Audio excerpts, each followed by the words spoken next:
And now watching programmers गो।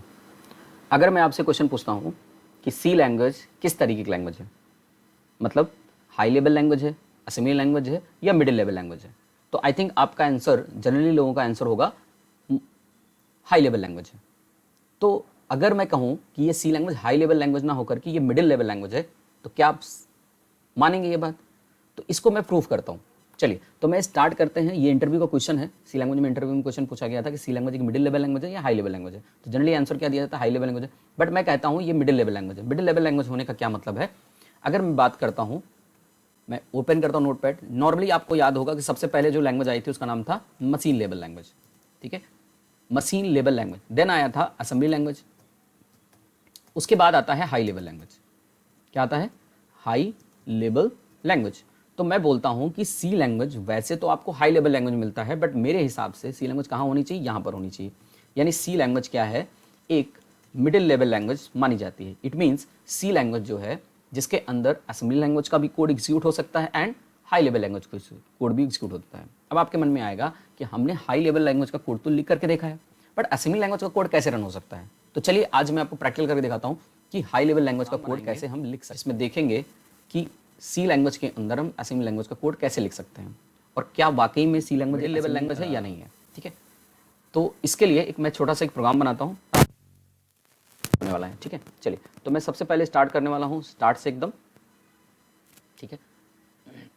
मैंने यहाँ पे लिखा हुआ एडमिन, और आप ध्यान से देखिएगा, इसी से आपको बात क्लियर हो जाएगी। मैं यहाँ पर 2 नंबर जोड़ने का प्रोग्राम बनाता हूँ। तो मैंने क्या बोला? stdio.h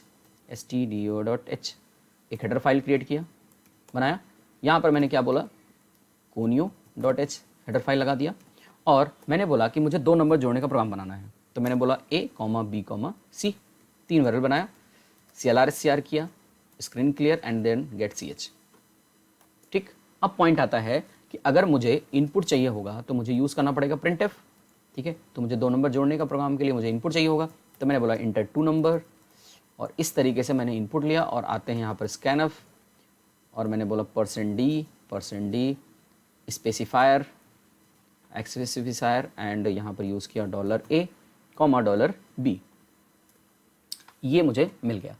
अब अगर मैं इस चीज़ को ऐसे लिखता हूँ c = a + b, तो आप कहेंगे कि ये तो सिंपल सी बात है, प्रिंट कराएंगे। ये तो हम लोग बचपन से पढ़ते आ रहे हैं कि क्या होता है, रिजल्ट यहाँ पर सम आएगा, सम = c की वैल्यू। और अगर मैं यहाँ पर प्रिंट कराऊँ %d के साथ, तो आपको पता है कि आउटपुट जो आएगा वो सम आएगा।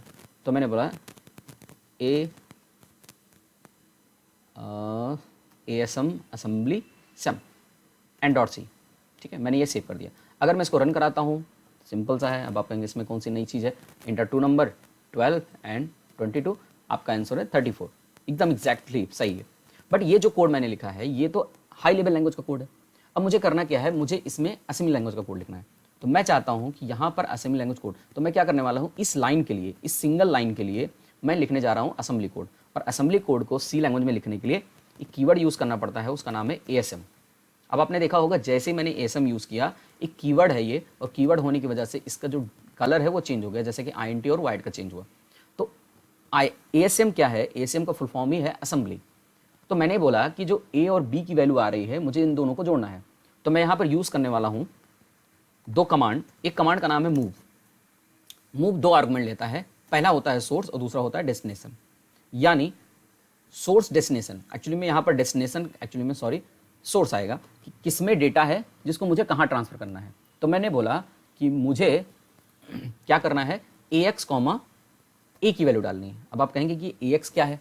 तो मैं आपको यहाँ पर कमेंट सेक्शन में बता दूँ, ऐसे ही मैं कमेंट यहाँ करके बता देता हूँ कि टोटल हमारे पास जनरल पर्पज़ अगर रजिस्टर की बात करें, पर्पज़ रजिस्टर की बात करें, तो हमारे पास असेंबली लैंग्वेज में 4 रजिस्टर होते हैं। एक का नाम है AX, एक का नाम है BX, एक का नाम है CX एंड एक का नाम है DX, ठीक है। अब AX का मतलब होता है अक्यूमुलेटर रजिस्टर, BX का मतलब होता है बेस रजिस्टर, C का मतलब होता है काउंटर रजिस्टर एंड D का मतलब होता है डेटा रजिस्टर। तो मुझे क्या करना है, ये जनरल पर्पज रजिस्टर है जिनका यूज़ हम लोग नॉर्मली किसी भी कोडिंग में यूज़ कर सकते हैं। तो मैंने बोला कि जो पहली वैल्यू है उसे क्या करना है, जो A की वैल्यू मुझे मिल रही है उसको कहाँ डाल दो? AX नाम के रजिस्टर में डाल दो। बिल्कुल डाल दिया। मैंने दूसरा बोला कि मूव क्या रहो BX, B की वैल्यू, इट मीन्स B की वैल्यू किस में ट्रांसफर कर दो? B में। यानी ये वही काम कर रहा है जो सी लैंग्वेज में आप लोगों ने पढ़ा था, ए बराबर समझ लीजिए बी एक्स हो रहा है। इट मीन्स बी एक्स की वैल्यू कहाँ ट्रांसफर हो रही है, सॉरी बी एक्स की वैल्यू कहाँ ट्रांसफर हो रही है, ए में, यानी ए की वैल्यू ट्रांसफर कहाँ होगी, बी एक्स में। इट मीन्स ए जो है एक्चुअली में सोर्स है और बी एक्स क्या है, डेस्टिनेशन है। तो इस तरीके से काम हो रहा है। जो लाइन हम लोग ऐसे लिखते थे सी इक्वल टू 10 ऐसा कुछ, वैसे असेंबली में हमें मूव फंक्शन यूज़ करना पड़ता है। एक्चुअली में इसको हम निमोनिक्स बोलते हैं। चलिए भाई हो गया। अब क्या करना है, ए की वैल्यू ए एक्स में आ गई, बी की वैल्यू बी एक्स में आ गई। अब मुझे एडिशन करना है। एडिशन के लिए यहाँ पर प्लस ऑपरेटर यूज ना होकर के यहाँ पर एक निमोनिक्स यूज होगा जिसका नाम है ऐड। और ऐड कहता है कि ए एक्स कॉमा बी एक्स, इनको दोनों को जोड़ दो। अब आप कहेंगे कि हमेशा एडिशन जो होता है वो तो ऐसे होता है, ए प्लस बी, कुछ इस तरीके से।